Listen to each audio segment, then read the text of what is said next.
Okay, well, let's get it going. It's 7 o'clock on Tuesday evening, and I'm Mark Brinkley, and it's my pleasure as chairman of this presentation to introduce you to Peter, whose house you can see in the first slide there. Peter Bates lives in Ely, and for more than 26 years he's lived in this house with his wife and grown-up son. He was formerly teaching, ending as an advisory teacher for 15 years, and since then has been running his own consultancy. This is best described as an innovative way of doing things. He's also a qualified domestic energy assessor and a retrofit assessor and coordinator. In addition, he's chair of Cambridge Cleantech Sustainable Smart Homes Special Interest Group. And I guess tonight he's going to be talking about his passion, which is what he's done, worked on his home over many years. Hello and welcome everybody to my house. I had tried to get various video clips about the house, but we decided the sound quality was not very good at all. So I've decided to go for a PowerPoint presentation, which will hopefully still guide you around my house and what I've been doing roughly over the last 20 years. I have in Ely, I have what I would describe as a normal 3-bedroom, 1975 semi-detached house. Rather unexciting from the front. It's a little bit more exciting when you go to the back, but and it's north facing, by the way, and I can't get a decent photograph of the front of the house. Now, when I moved into the house about 26 years ago, one of the first things I decided to do after being there for a year was to actually convert the garage, where I'm pointing just now, into a, well, what I call the garage office. I'm lucky it's not too clear on the photograph, but I do actually have a carport, which has actually made it quite easy just to leave the car in there, and I don't need to use the garage at all. So I'm going to firstly focus on looking at what is always best to be looking at to begin with, is fabric first, the fabric of the property itself. It is, as you would expect for this type of house, it does have cavity walls. And for those that don't know what the cavity walls are, if you've actually got, of a house of this age, if you actually look for little boreholes in the wall, you've probably got a good idea that in fact it was filled with cavity. I was lucky that when I moved into the house, the deeds actually contained a certificate.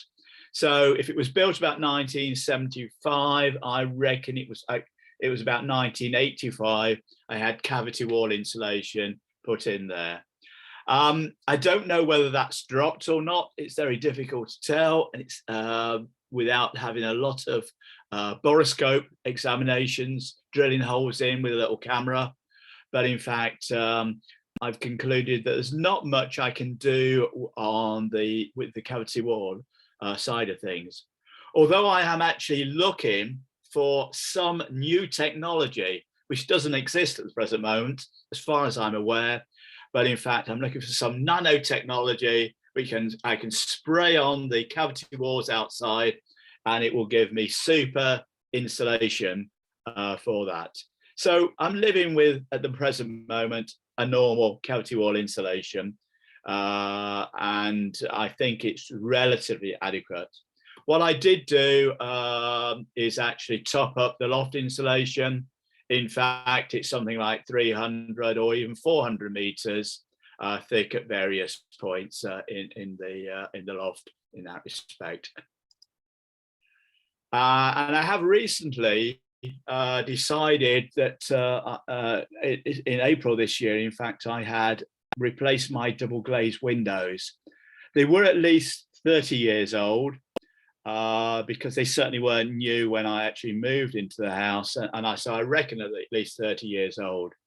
Why did I actually decide to replace the double glazed windows? Well, the prime reason was there were some issues with the windows themselves. The back of the house, which is where my son's bedroom is, those windows tended to either open up from the with a hinge at the bottom, opening up at the top as one unit, or you could play around with them so they actually went opened up from with hinges on the side. They were causing problems. They weren't closing properly. So I decided at least we needed to get those. And then I actually said, well, I'm having problems with my front door as well.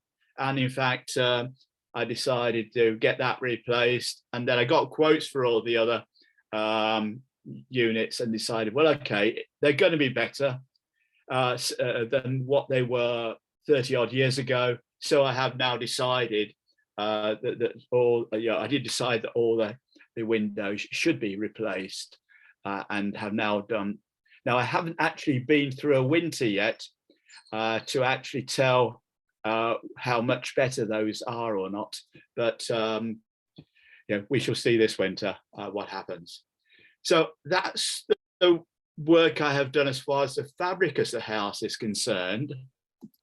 But what I'm more interested in and have been doing is actually looking at what I would describe as the building services, the radiators, the thermostat, and on the left-hand side, as you can see, my old gas boiler, which I've recently replaced, and I'll talk more about that. Again, it was 30 years old, roughly, and it did work perfectly okay, but I'm trying to move to a stage of decarbonising my house in that way. So let me take you on the journey and what I've actually been doing over the last nearly 20 years. The first thing I decided to do was to put in solar thermal hot water.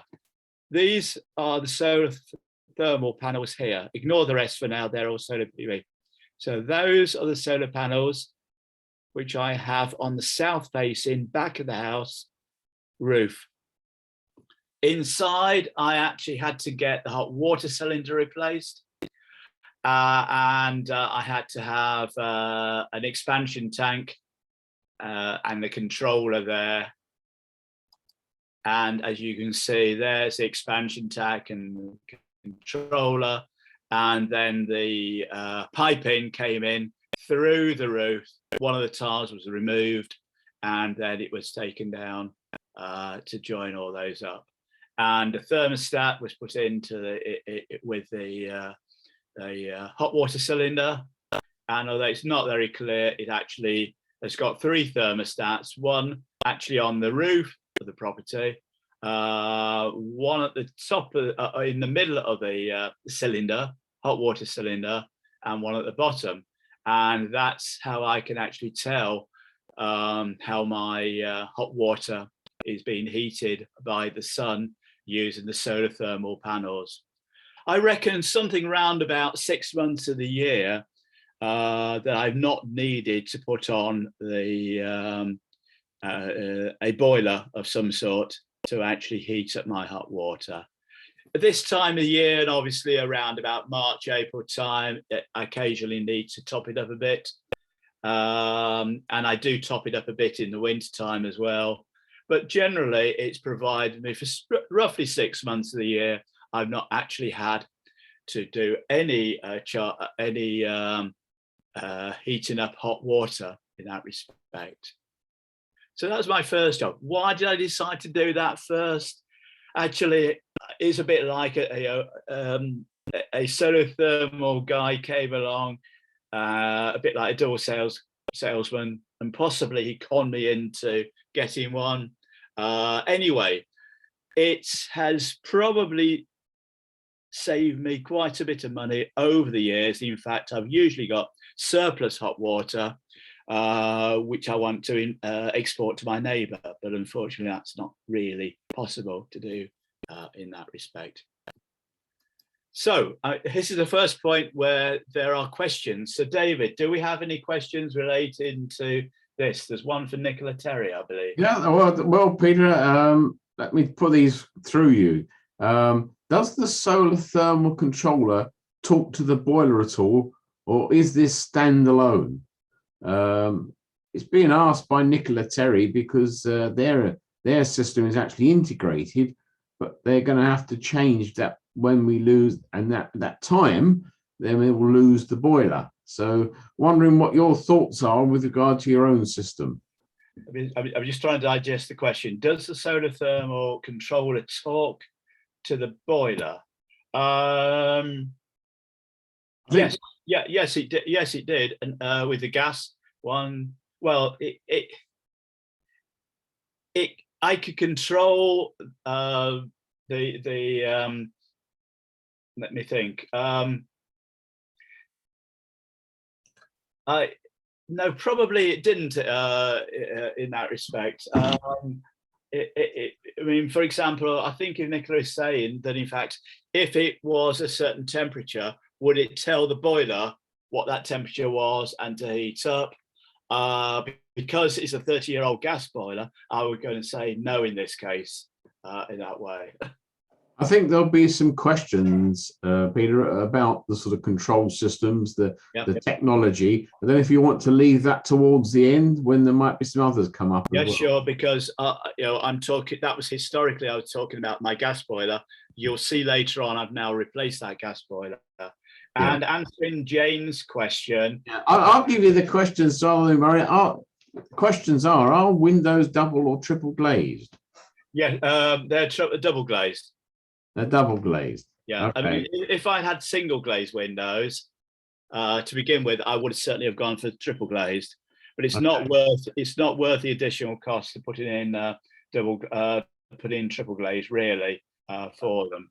Okay, and well, regarding solar thermal heating, do you think it's worthwhile installing it in this day and age, or have we moved on and now in the world of electric from solar and battery?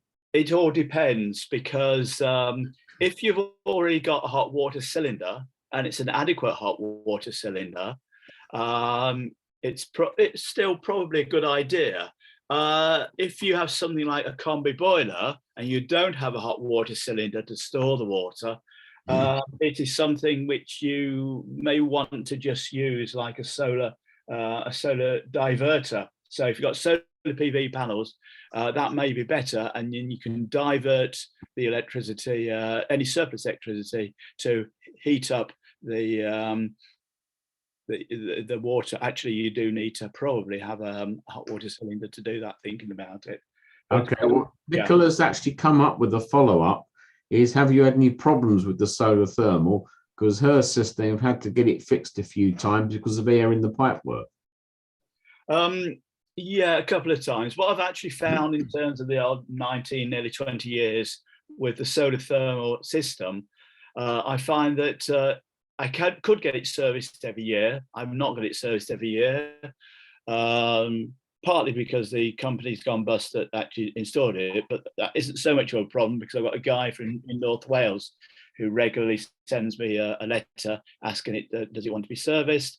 But I find that a regular service is going to cost me at least £175 a year, and that actually wipes out any money I make. So I tend to get things done. I've probably had it about 3 times in those nearly 19, 20 years have I actually had to get things replaced and done at that point. So I tend to just not bother to service it on a regular basis. Okay, one final question, because I think it'd be best to move on. Have you looked at floor insulation? No. Okay. Simply because it's very intrusive. I mean, I'd have to take everything out of the house to actually out of the rooms to do that, Okay. and I didn't consider it worthwhile doing it in this space. Okay. Okay, if we move on to the next thing, which was as many people have actually done, is they've installed solar PV panels and took advantage of the feed-in tariff. In my case, I firstly had the solar PV panels installed on the south-facing pitched roof, and you can see them just there. And then secondly, I had them done, and that was in November 2011. And then I actually took advantage of the flat roof, garage roof, and I've had those installed there as well. I was going to get both of these installed at the same time, but something happened relating to the government, and I will hopefully maybe somebody can come up with an answer to that. I'll leave people to think about that. What happened which made it impossible for me to actually have both of these installed at the same time, although I did get a very good quote for that. In terms of the solar PV itself, as most people who had them installed around that time, it's been a fantastic, good investment, and this will run on for 25 years. I'm getting paid. The current rate is over 60 pence per kilowatt hour, which I'm being paid. It's index linked with one of the indexes which the government. So if inflation's gone up an awful lot, maybe that may actually increase that price considerably more come beginning of April next year. I'll have to wait and see. So one of the things, my next stage of improving or changing the building services is very much critical upon having a smart meter. Now, I've had a smart meter something like 6 or 7 years. I started off when and this was provided by the utility company, and it's really crucial for what I'm actually going to explain to you for the next developments which I've done in the house. I started off with Over Energy, and they installed the smart meter, probably one of the first ones to be installed. I then decided, then they seem to have lost their way in terms of reasonable pricing for tariffs. So I moved to Bulb Energy. Unfortunately, in the period of having it with Bulb Energy, they could not take remotely take the readings for the smart meter.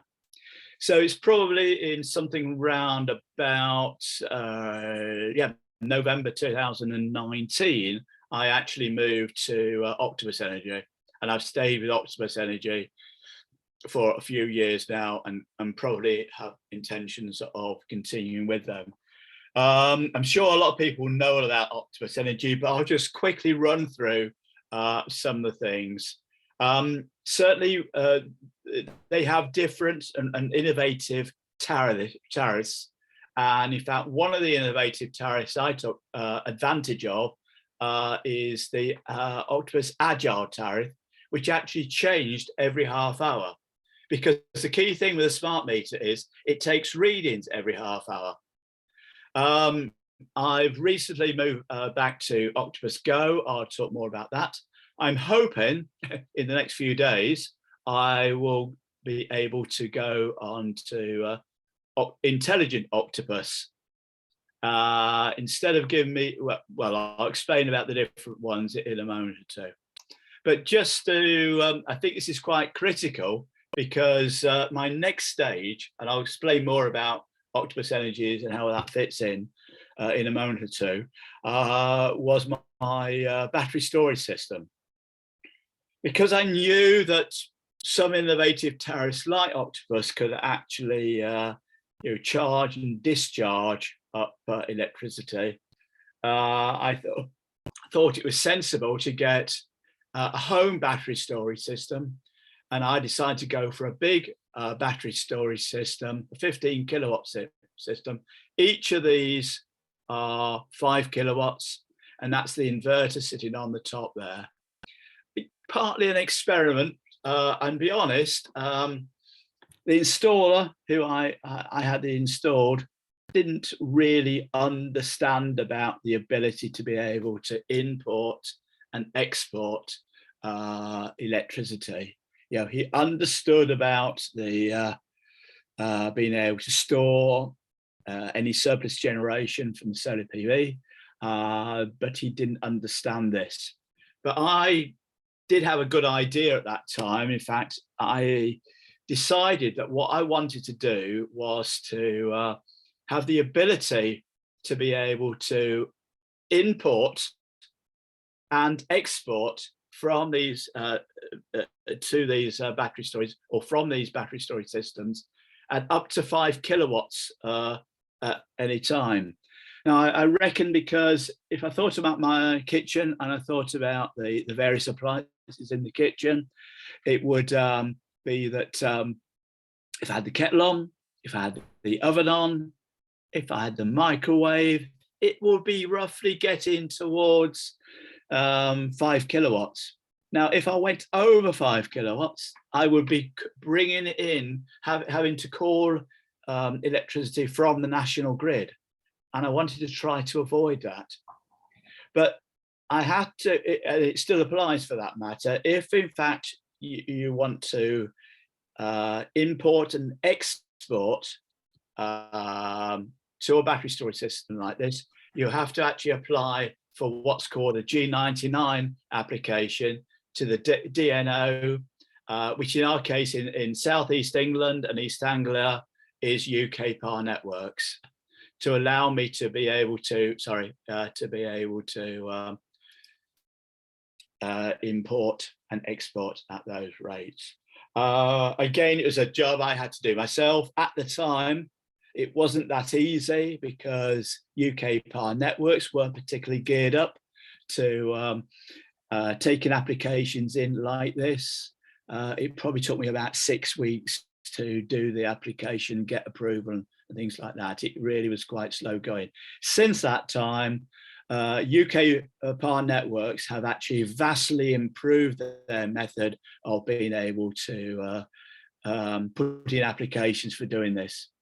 And if you go to the UK Power Networks website and you've identified where there is the G99 applications, it's almost automated in terms of the system now, which they have now done. They're really geared up to dealing with this flexibility, which is increasingly, and that actually is going to be a key word I'm going to mention later on, about the flexibility, being able to take advantage of the flexibility of electricity, as well as to my advantage in my own home as well. But going back to Octopus Energy, I mean, as I said, you've got half our tariff, not too clear, I'm sorry, on this slide, but half our tariffs at different rates with the agile tariff, and it changes every 30 minutes on a 24/7 period in that respect. It was very good in 2020 because there were occasions when in fact they were actually encouraging Octopus Agile users to actually were getting paid to use electricity, and for that matter to export electricity at that time. Things have obviously changed, as most people will know that well, I observed it in July. I think it was by July 2021 I realized that it wasn't as attractive. The prices were going up considerably in terms of the cost of electricity, because that's the disadvantage of an agile tariff. It is dependent upon the wholesale price of electricity at the time.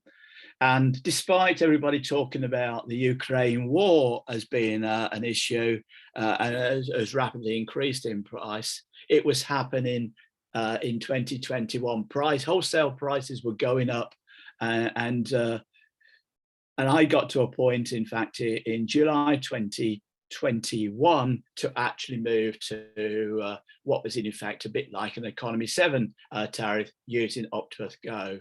And at that time, I was on one tariff, which gave me 5 hours. I've now currently gone back to. So what I actually did with my tariffs, started off with Octopus Agile and Octopus Outgoing. So I actually got paid for exporting back to the grid. I then, in July 2021, went to Octopus Go. In July 2022, I decided to go back to Octopus Agile, and I kept on it for 2 months, and actually was got made a profit over those 2 months in terms of the actual costs of what I was requiring and what I was being able to send back to the grid. But as you'll see later, I also had some more solar PV added at that point as well. So just again, for those that are not that familiar, this is the Agile tariff. It shows you how it changes every half hour. And obviously it's a peak rate during the usually 4 p.m. to 7 p.m. period, and then it drops off. And again, I subscribe to the Octopus outgoing rate, where if I exported during that peak time, I got paid a lot more for doing it. So it is a very useful way of being able to take advantage of it. In terms of managing my home battery storage system, this is where it's been a bit of a hassle and a bit of a pain, I should say. And also I've realized over the nearly 3 years I've had my home battery storage system that Soltara, the company, it's an Australian company who appear to have all their R&D and manufacturing in China, have not really moved along compared to other companies who have been offering battery storage systems. I use this app, and again, I'm sorry, it's not too clear, but basically this app here gives me a forced charge. So I set up a forced charge between 30 hours, there's 12:30 in the morning, early in the morning, and it stopped at 2:30 early in the morning. And then I could also do things like I could do a forced charge, but I could also do a forced discharge, and that means I can discharge. So again, I've been using this app manually for at least until July 2021 when I was on Octopus Agile. And what I was finding I had to do was to download the tariffs for the next 24 hours, roughly around about 4 o'clock or just after 4 o'clock in the afternoon, stick that onto a spreadsheet, and then I use this app to be able to set it up for forced charging or charging in that respect. Strictly, this is an installer's app. And I'm still waiting from this company to come up with and by the way, I can only do this locally. I can't, if I go out of the house, if I go away, as I did doing to Poland for a couple of weeks, I could not control my home battery storage system. And very frustratingly, they still not come up with a new app in order to be able to make this easier and make it possible to do this remotely. That's one of my gripes about this home battery storage system. But having said that, it's an experiment, and it was an expensive experiment, nearly £10,000. But I'm gradually getting it to work in my favour over time. And again, this was another way I could do it from another app which I could use on my computer. I could tell when when it's generating, and you've got, obviously in this case I took this one, lots of rapid generation. The sun was going in and out very much at that case, and you can see it goes down to a base level of 10%, and then it can go up to 100%. But I still have to manually do that to actually keep it within the range in that respect. So more questions. Right, yeah, we've got quite a few, Peter, and they're sort of fairly mixed. But we'll start off with a sort of more general one. What's your maximum heating demand in kilowatt hours in a day? My maximum heating, I don't know, to be honest with you. It's a big question. No, I don't know. And somebody, I was expecting somebody to ask you how much was the solar thermal able to generate? And again, I looked that up in the paperwork I had, nearly 20 years ago. It didn't really give me any information like that at that time. Okay, we've got quite a few comments as well as questions, but they lead on to questions. And one is info, this is from Gavin, beware with Intelligent Octopus if you get a charge window outside 2330 to 0530. It will drain, use battery storage unless you somehow stop it. What's your sort of charge window? Well, on the Octopus Intelligent, if I can get onto it, which is I'm waiting for a response back, because I will be what I will be using it via what's called, well, actually I haven't explained about the electric vehicle, my electric vehicle charging one, but as yet, but I'll be using what's called a method called OCPP is a method which actually I'll be the first one in the country to use that outside an Octopus Energy's trial, which and that's the Parloot trial, which Octopus had with Warbox, the electric vehicle charging people. But I'll talk more about the Warbox one in a moment too as well. Sorry, what was the original question? Well, going on really, who measures how much you import and export? I know you've given lots of charts and details of apps, but who actually is responsible for measuring your import and export? So in other words, to get the charging mechanism going. Well, I mean, just go back one stage, the SolarMan software was provided by the home battery storage system installer. Another disadvantage of that is actually the information is stored in China, and it can sometimes be a bit slow in sending the information, but I always have to keep refreshing it on my computer to do it. Yeah. So that answered part of the question. What was the rest of the question? Well, really the question was, had you sort of meet in with the Octopus Energy's requirements for a charge window, and whether it will drain, use battery storage unless you somehow stop it. In other words, if you start using outside the charge window that Octopus have given you. What I do have as a problem, it's a long-going problem, and I'm trying to resolve this, is that well, I'll reveal that I've got an electric car and I've got a home battery storage system, and I've also got an electric boiler now. They are coming along, and I'll explain more about those later. Okay. But what I actually have, the issue is the home battery storage system. If the home grid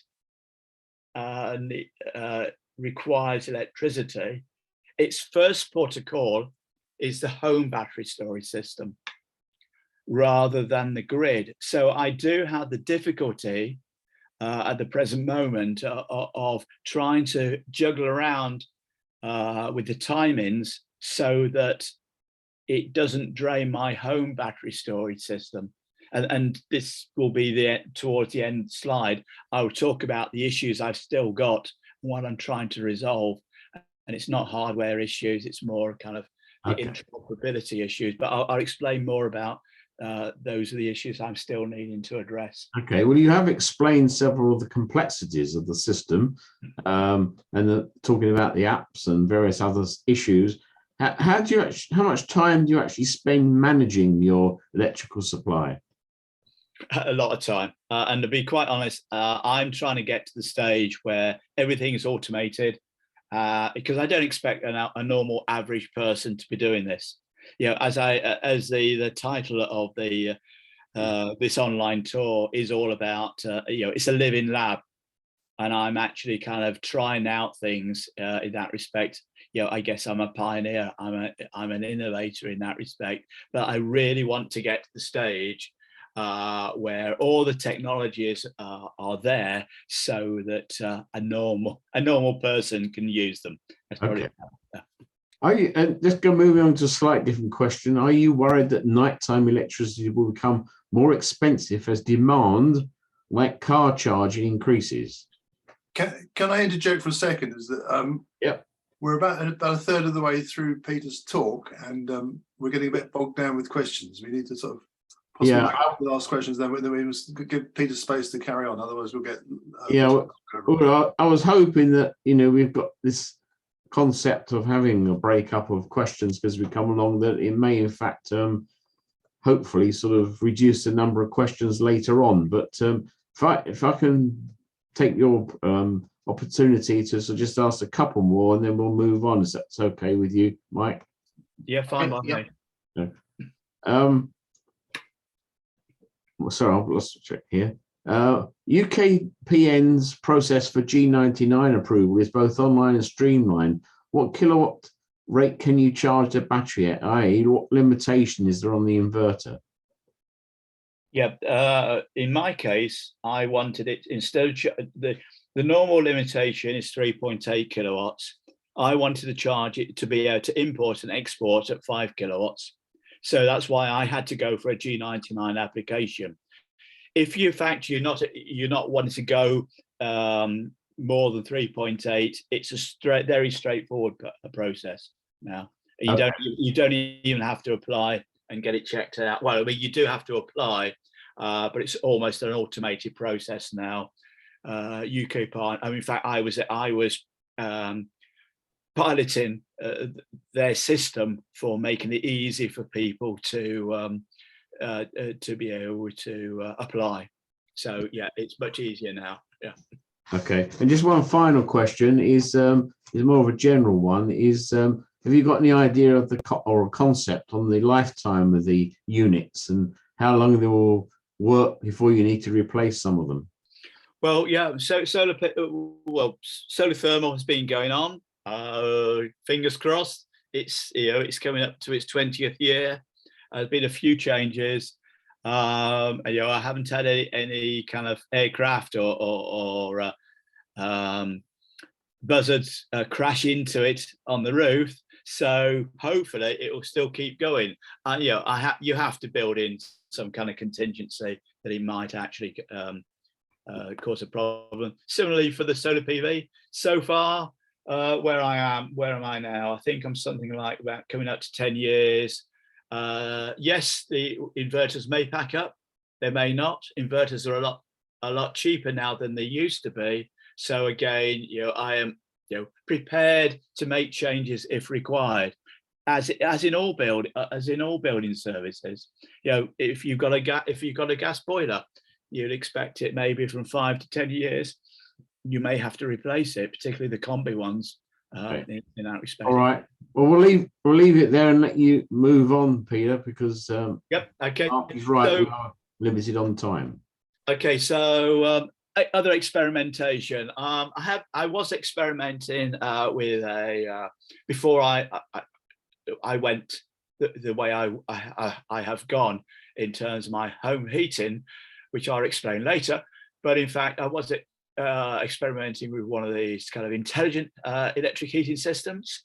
It wasn't a good idea to have that connected at the same time as my gas central heating because they began to conflict.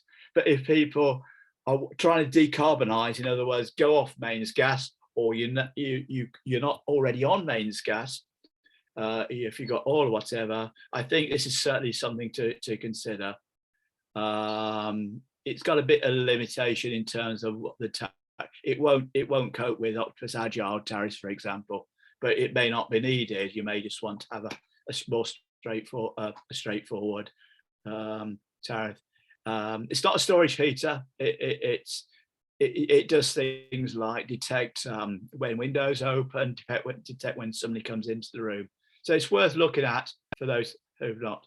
I also kind of got these Tapo smart plugs, and these were great, very easy to set up. So I mean, I've got one on my the hall lamp is set up, so it goes on at certain times, switches off without any hassle. Christmas lights, and I'm sure people have done this type of thing before, so I won't dwell on that. And it's all app-based and takes you through how to set it up. Sorry, I'm just going to stop a moment, just have a cough. And the other thing I experimented with, I mean, I had this garage office. There's the leg of one of the desks. And what I decided to do was I found a 500-watt heater, put it under the desk and set it up with one of these Tapo devices. So that when I use the garage office, which tends to be the summer office for myself or my wife, it just provides that almost personal heating underneath the desk in that respect. Ignore all the wires, they're just all computer wires around there. In terms of the, I mean, the Tapo, you've got, again, an app, and you can decide where you want to put it. I mean, at one stage, I had an oil-filled heater in my son's bedroom, and I could control it that way because we had some issues with the heating in his room in particular. I haven't used any of these other smart devices, but they all link up. I've only used the smart plug. That way you've got the ability to schedule it, indicate when you're away or not, or just switch it off manually. Another thing I experimented with, so-called electric wallpaper. This is the electric wallpaper above my garage office desk. And again, it was connected up to a Tapo device, so I could actually kind of switch it on, have it automatically switched on and off. It's very much, well, it tells you, it's described there as an ultra-thin, ultra-safe laminated infrared heating system using graphite and graphene-based nanotechnology. It works. Having said that, and it can be put on the ceiling, on the walls, or even on the floor. The only, and I managed to acquire this one for nothing, or at least to trial it out from the supplier. He hasn't ever asked for it to be returned, so it still stays there. But hope he's not listening now. It's fine, but it doesn't look good. And you can see it requires a big transformer. But you know, in the right context, it may be something somebody wants to try out at some stage to do that. Come November 2020, I decided to get involved with the Wallpaper project, which is run by Carbon Co-op, who are based in Manchester area. And they offered me well, one of the things they offered me as part of the trial was an electric vehicle charging point, as you can see here. And but the only problem I didn't have at the time was I didn't have an electric car. So I decided, I had been planning to get an electric car. So I had a 13-year-old ICE car, internal combustion engine car. It'd been having a Honda Civic for 13 years. So I decided to go and buy a Nissan electric car, which has a 62 kilowatt battery system. Can I just check that you can still hear me?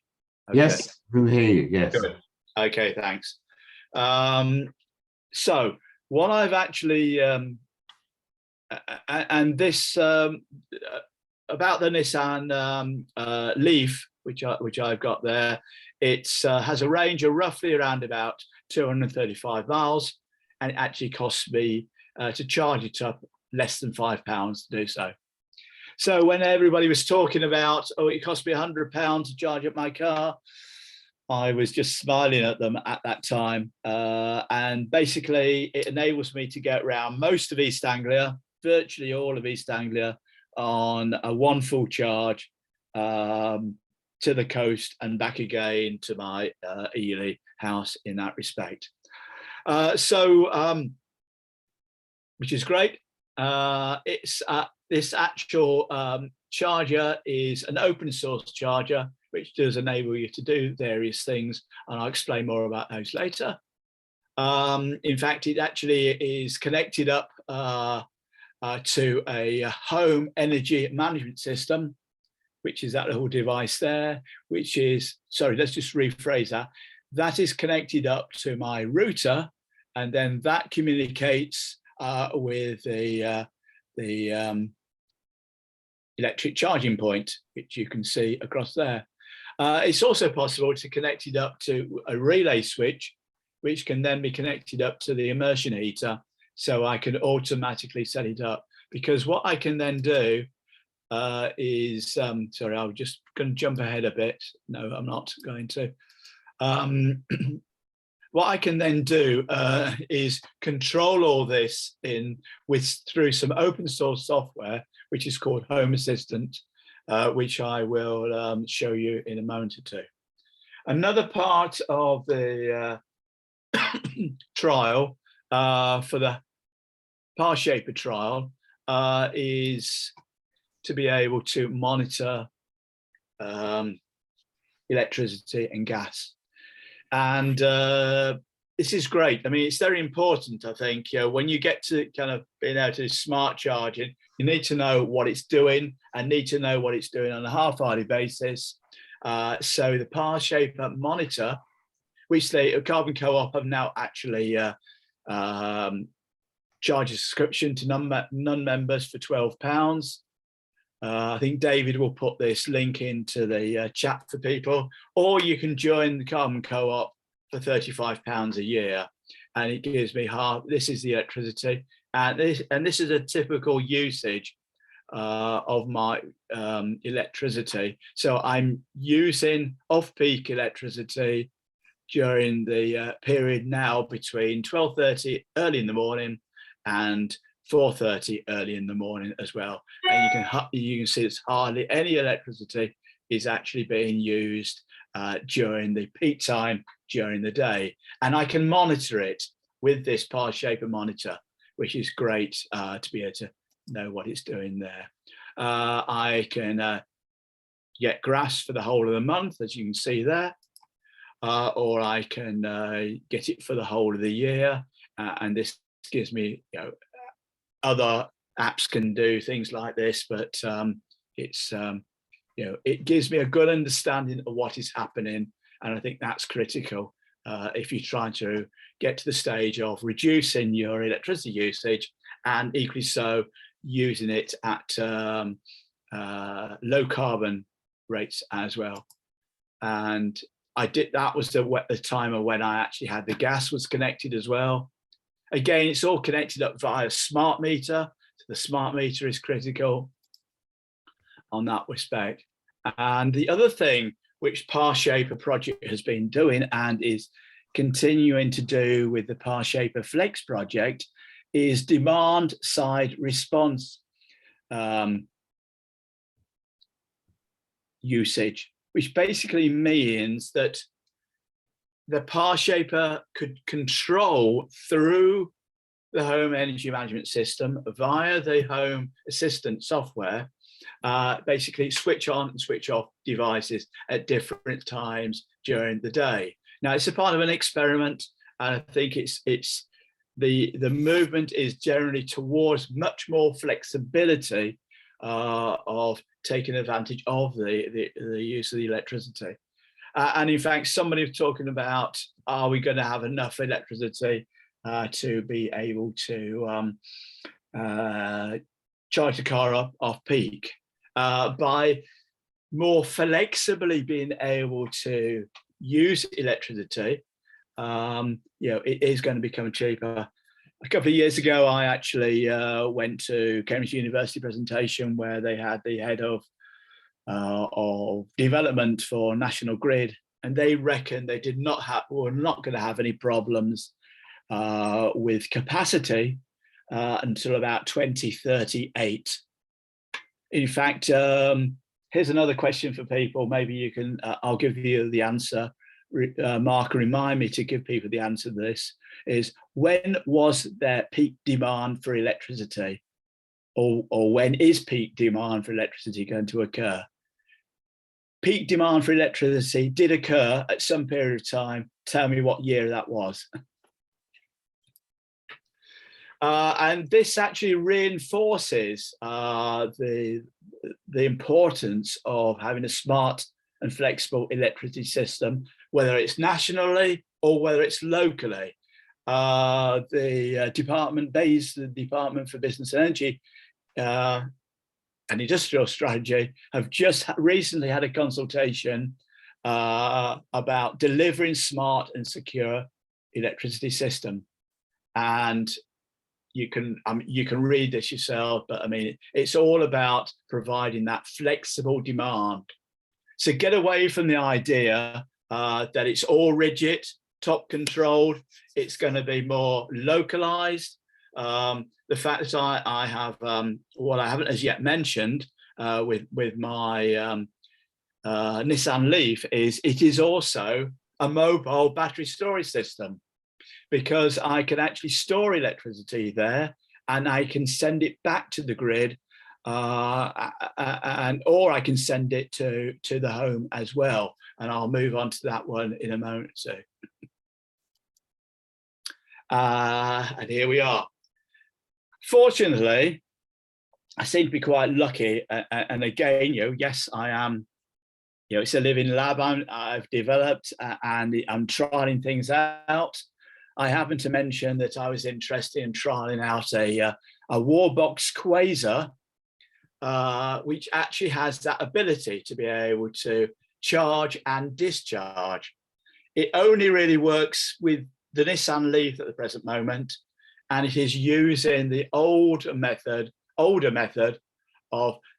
the Tado system of being able to is the socket that's used in the car itself.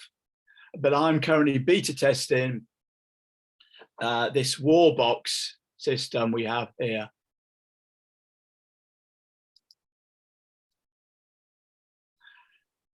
Another important thing in order to, when you're getting all these new electrical devices, is knowing that you've got the main fuse, which is the one here.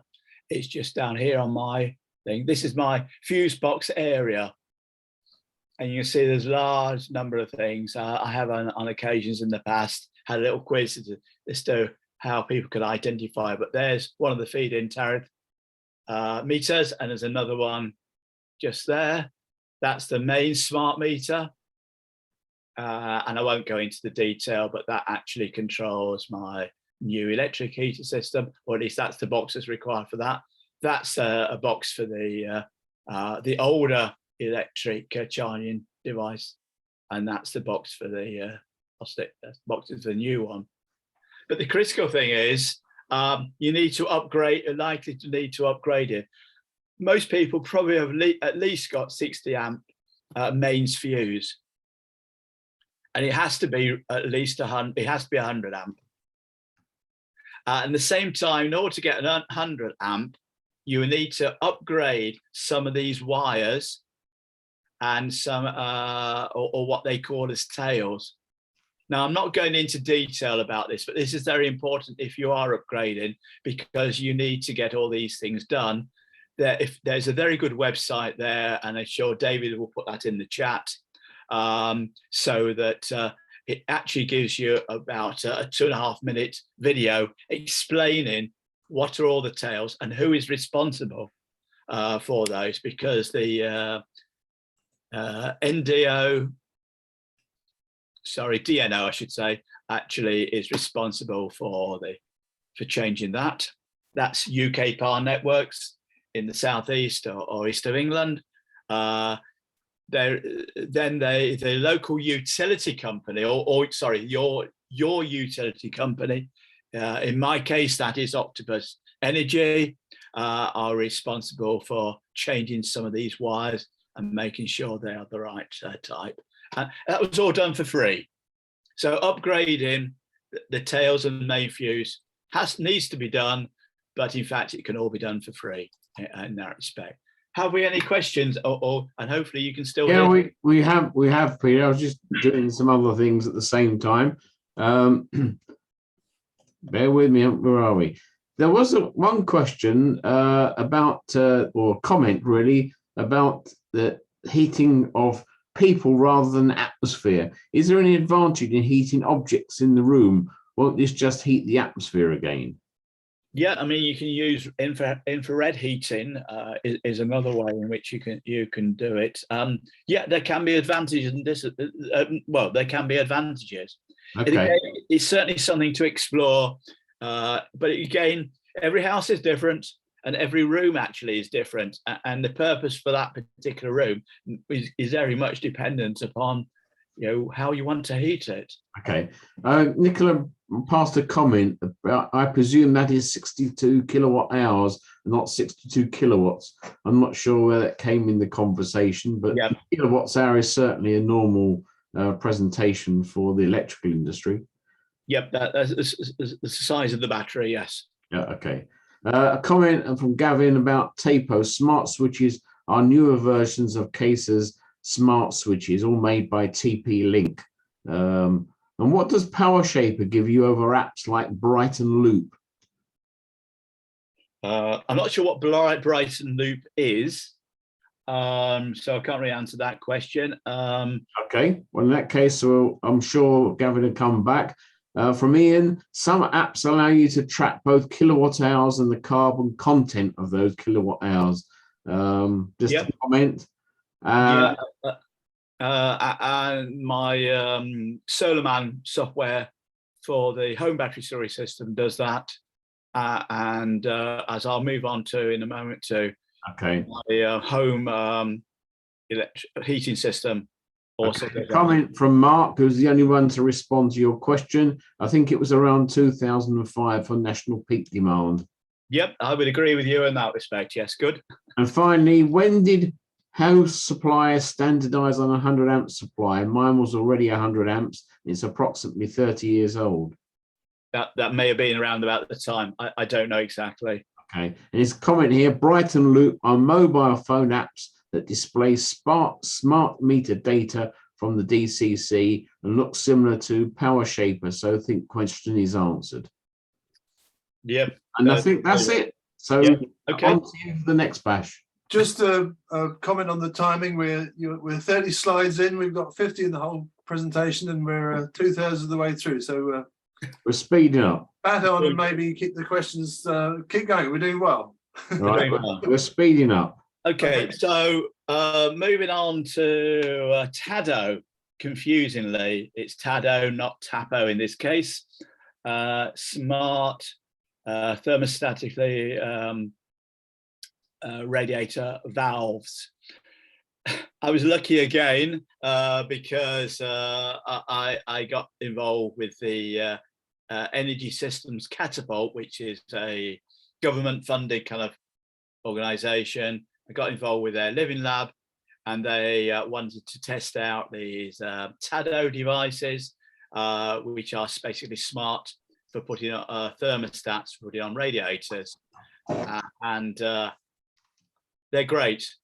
Very easy. I mean, I actually ended up buying another 3 more, I think. So all my radiators are actually well, with the exception of the downstairs toilet, they're virtually all connected up with these devices. And I can control them with an app individually in the rooms, as you can see across on this app here. That way. They come with half a dozen or so different ways of connecting it up to the radiator. Basically, you unscrew the existing one if you have one, an existing TRV, and you can then normally very easily connect it up again with one of these smart ones. Surprisingly, the youngest radiator in my house actually turned out to be the most difficult one to try to connect up, which is this one here. And again, that's underneath the desk in the garage office on there. Most of them are generally, are very easy to do on there. Okay, so in April 2022, I decided that, I discovered that my home battery storage system was a hybrid system. Now, I had the feed-in tariff, so I actually had to have the inverters had to convert, and I have I forgot to mention the two inverters for the solar PV are again up in the roof of the attic. There were two red boxes, if you can remember the pictures I was showing up in the attic, and they had to convert to AC in order to go through the feed-in tariff meters in order to be able to take advantage of the feed-in tariff. What I discovered after a couple of years of having this home battery storage system, it happens to be a hybrid system, and those those two solar PV panels I previously had were actually had to be converted via their own inverters to AC in order to go through the feed-in tariff. And then you've got the wiring that goes into here, which converts it back to DC in order to store it in the battery system there. There's going to be a loss, certainly going to be a loss in the whole process, something like possibly around 10 to maybe even 20% at times, loss occurring there. But what I discovered was inside that box, which has got the bottom of the inverter, I discovered there were a couple of more knobs, and I could actually connect up another solar PV array to those ones, but connected up directly via DC. So that, I think, is the cabling coming in and it's connected up by DC. So I've now got something like, I have now 5.8 kilowatt peak array for this third solar PV array. I've been looking at this for a good few years and deciding, well, I want to get a bit more solar PV. How can I do it? You remember, I've got it up on the roof there. I've got it on the flat garage roof there. I was thinking about putting it on the carport. I was thinking about putting it on this little bit flat, which is the toilet block here, or downstairs toilet block there. The installers came along and they said, well, why don't you connect it up as it has now been done? So it actually is connected up to the back wall with a triangular piece there. So it's not actually connected up at all on my conservatory roof, which I thought was quite ingenious. Anyway, there it is. I now have that. So I have more solar PV generation as of middle of April, I think it was this year, which is fantastic. Any questions about TRVs or about the third solar PV array? Or shall I just move on? There's just one question, and I'll give that quickly to you. Any idea how much energy you save overall by using the smart TRVs and allowing temperature to fluctuate? I haven't really checked it out yet.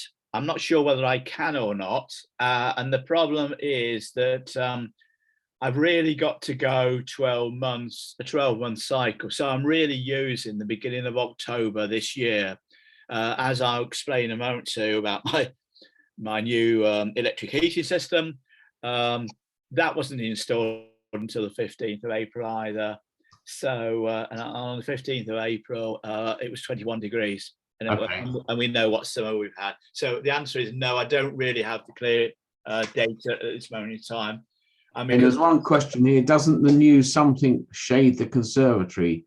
Yep, that's a good point. Well, it does and it doesn't. Well, it does, obviously.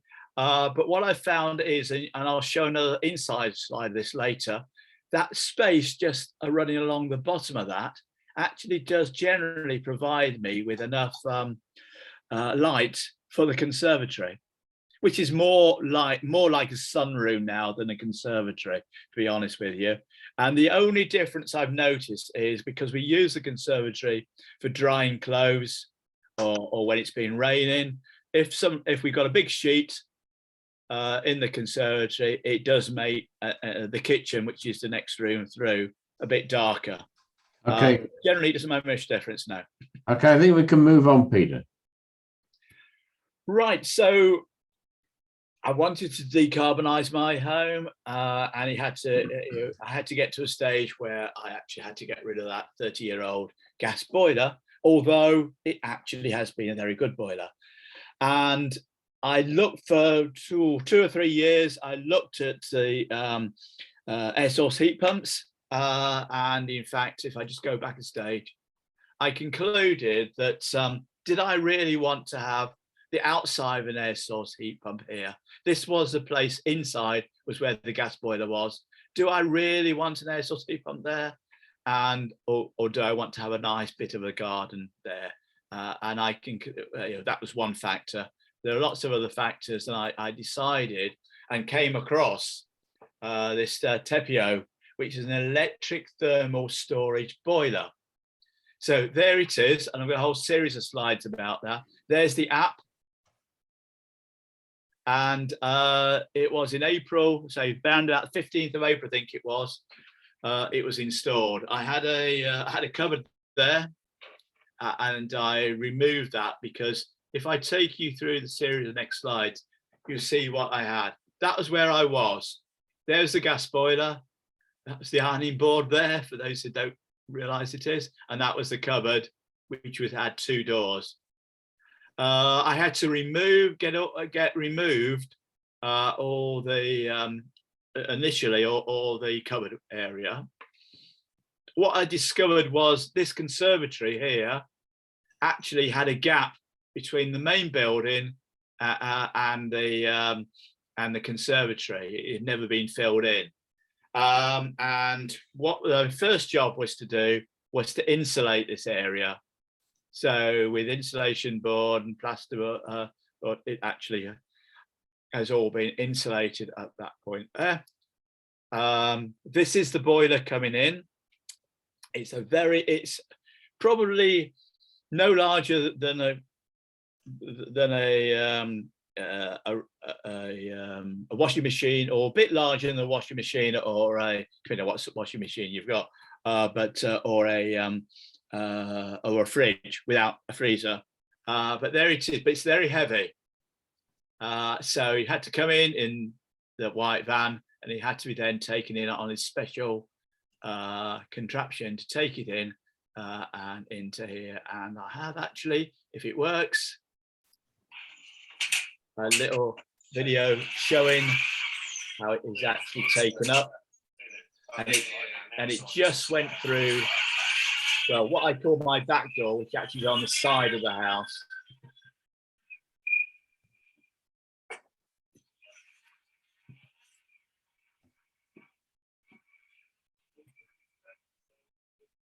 Just give me some of the grip on. So it just made it in.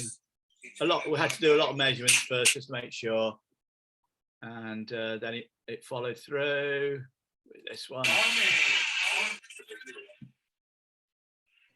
Nearly there. Is that in right? Right, strip it here. Okay, and there it is, fitted in there, and actually we replaced it.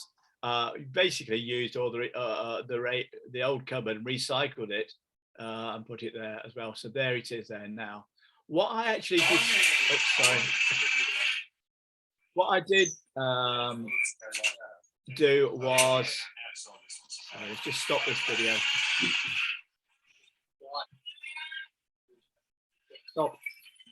Sorry, the way. Is that in right? Right, strip it here. Okay, sorry about that. What I did do was I then decided, so it had all been insulated at the back and partly on the side there, but then and also the piping along here, which was originally there, the piping boxed it all in. I also then decided, well, as I've got that solar PV panels coming out, I might as well just put insulation there as well. So I got insulation done on the top that way. But there's the light. It still gives me plenty of light on what was a conservatory. It's probably now a sunroom. And how does it work? Well, there we are. There it is. This is taken from their from the app. It basically the electricity powers the electric heating elements, which heat the storage medium, which then stores the heat until it's needed for the home or hot water. And it's a proprietary mix of various inert and non-toxic, which I don't know exactly what materials are. I don't think they've disclosed it either. And actually, I'm told it actually stores inside the core here. It can store it up to 900 degrees C. Overall, it can store 40 kilowatt hours of usable thermal energy, taking around about 4 hours to charge for empty. And its output is a maximum 15 kilowatts, as you can see there on there. Now, the problem is I've not yet been able to fully try this, because since the 15th of April, we know it's really been hot. I actually switched it up or got it charging up this morning. Early this morning, it was charging up using the Octopus Go, using the cheap rate I had available between 12:30 this morning, early this morning, and 4:30. It was charging up. And actually, this is the first time. And I've decided this evening to switch it off again because it's too hot anyway outside at the present moment. So I've not yet been able to fully test this out. It's going to be in the next few months, and it's a case of watch this space. If Carbon Co-op want me to speak in 12 months' time and give you a 12-month update, that's no problem at all. And the other thing I'll be testing with the ZEB, the zero emission boiler, I'm going to be beta testing their solar matching feature. In other words, it's a bit like a solar diverter. So it diverts any surplus electricity back into the grid. That was sorry, back to the boiler. I mean, any surplus solar electricity. And it uses a method, well, if it's exporting back to the grid, it must be surplus. So there, I haven't yet, it's not got going yet, but I only had that in the last few days. The other thing, of course, is now having got rid of my gas boiler, I was able to cancel and remove my meter and get it capped. And there it is. That's my neighbour's, the box for the meter for my neighbour, which I had there, and that's all that's left. They don't leave it in a particular tidy thing. There is a lever to switch on or off, but I think it's got a seal, a seal or something to stop it being used in that respect. And that's just to give you an idea where I am now in terms of my Octopus Go rates, and comparing gas. It's now since the 1st of October, 10.31 kilowatts compared to the off-peak electricity, which I now get or I now use with Octopus Go of only being 7.5 kilowatts. So I've reached the point where electricity is or can be cheaper than gas in that respect. Okay, any more questions on this? We've got a few questions. I'll leave the comments out. Can you link your Tepeo to the solar PV? Yes, that is the main method of doing it. Okay. How much is the ZEB boiler, the zero emissions boiler? Including the cost of delivery and installation, at the present moment, £6,500. Okay. And when But I had to have a few extra things done to sort out my piping and things like that, which were, have one or two things which weren't perfect on the central heating system, which I had to pay for separately. Yeah. Okay. And is there an advantage from using a ZEB instead of using a conventional electric boiler with the batteries storing the energy? I guess it depends upon what is a conventional one. I mean, this takes this has, I should best describe it as, has intelligence. It utilizes artificial intelligence. It will learn over a period of time what my usage is going to be, and will adjust the amount of charging that's required. It also deals with weather compensation as well. Okay. But again, it's still very early days. And what's the lead time for a ZEB? Is it in fact off the shelf, or they have to build them? It's a small company. I'm not sure exactly how long it would take. You may have to wait about 3 or 4 months probably.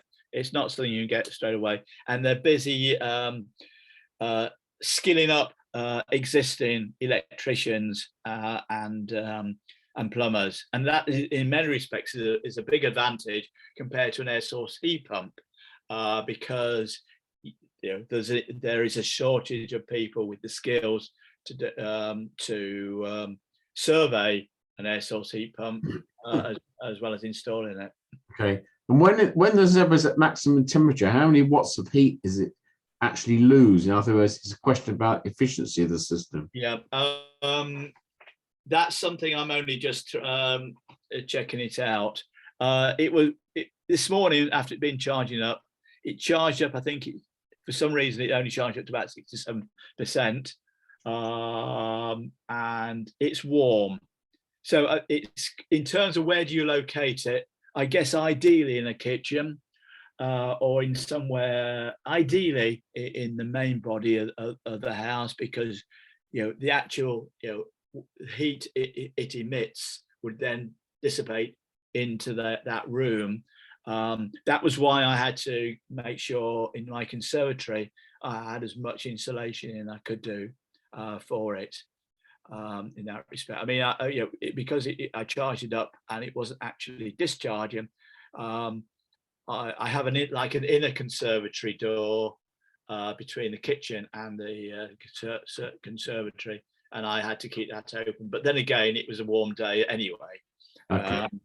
So it's still early days. And does the ZEB qualify for the boiler upgrade scheme, the bus scheme? No, not at the moment. Okay. And have you any feel for how much gas you used to use when you had a gas boiler rather than? I used to use around about 7,000 kilowatts per year, which is quite low actually. But then again, I was a bit stingy. That's good. Right. Well, that's it, Peter. Thank you very much. That's the end of the questions. Okay, and just one last thing is, again, some people will know about this. I decided to also, I mean, why am I been doing all these now? Well, one of the reasons, I got an electric car, and I've been looking at how to reduce my overall energy costs. Yes, it's all about reducing it to reduce the amount of carbon emissions, but I'm at a stage where I've probably got some savings there, and up until very recently, the interest rates were incredibly low.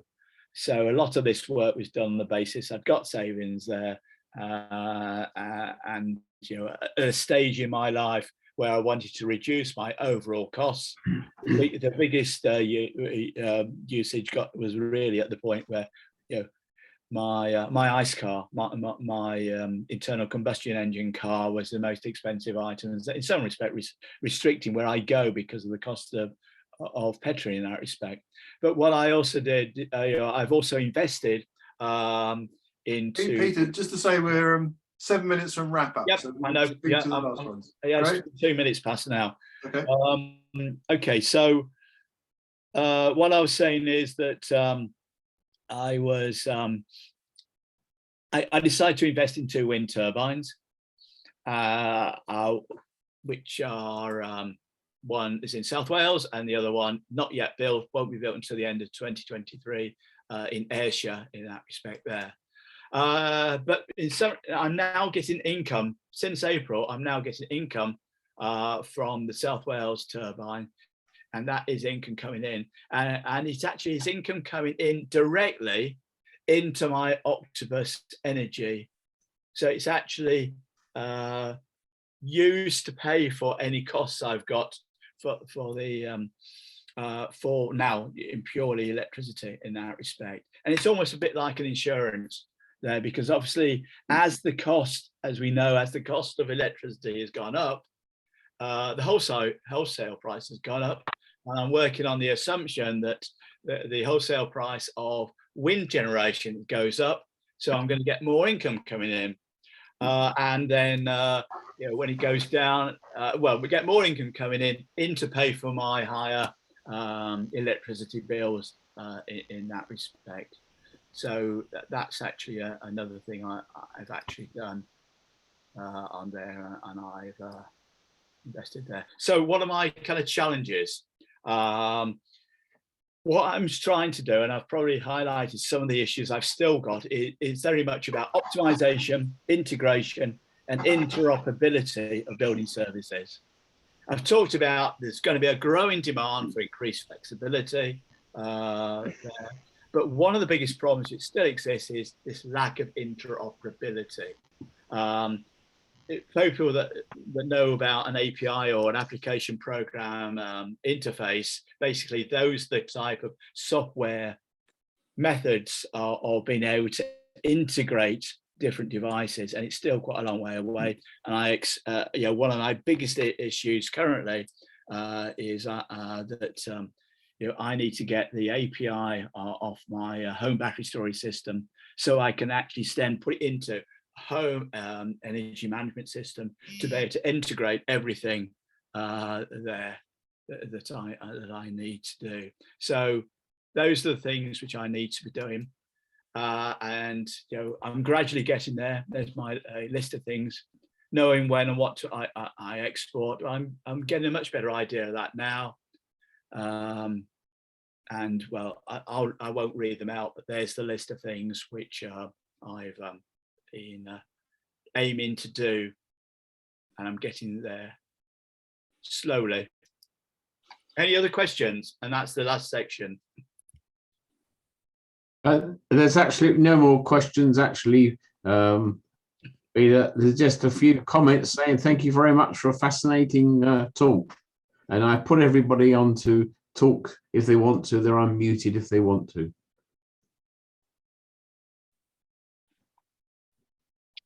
Well, I'd like to thank you personally, Peter. It's been absolutely fascinating. It also strikes me it's still very much a work in progress, isn't it?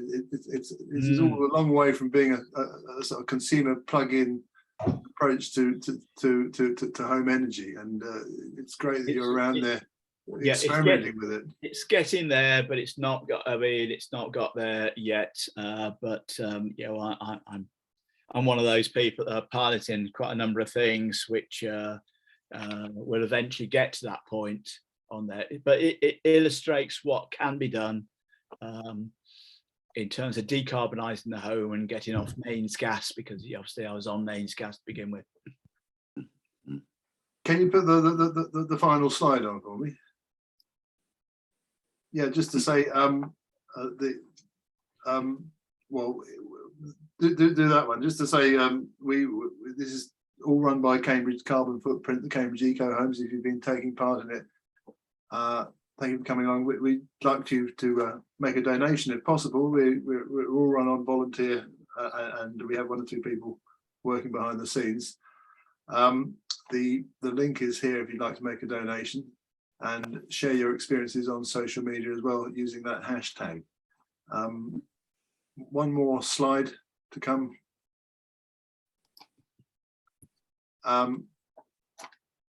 obviously you can find it.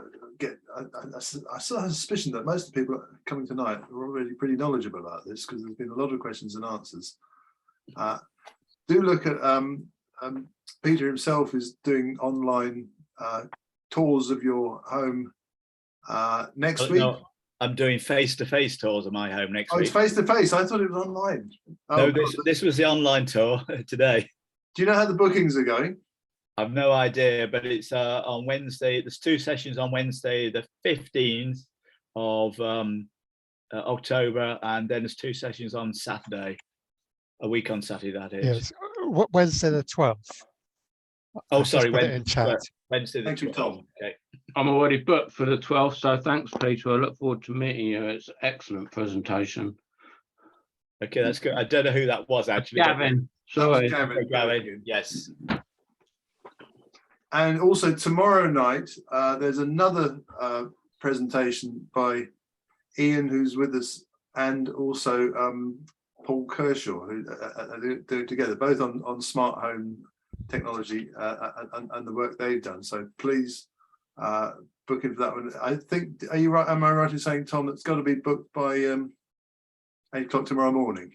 Yes, I'm afraid booking will close at 8 a.m. So get in the book at tonight if you can. So there'll be even more with different technologies and different techniques, and that it will hopefully be just as fascinating. We've reached 8:30. I mean, does anyone want to stay and ask Peter any more questions, or we really ought to? A hand up from Gavin. That was a clap, sorry. I think we're probably there, actually. I think Yeah. people have asked a lot of questions through the actual event. I think it worked very well, breaking up and asking the questions that went along. Yes, because they'd have all come at the end otherwise, wouldn't we? We got very lost. So, yeah, just on behalf of everybody, thank you, Peter, for the fascinating presentation. Thank you for doing the being a home laboratory in the first place, and good luck. We're very fascinated to see how it works out. See how you get on with this zero energy boiler, because it's an possible alternative to heat pumps.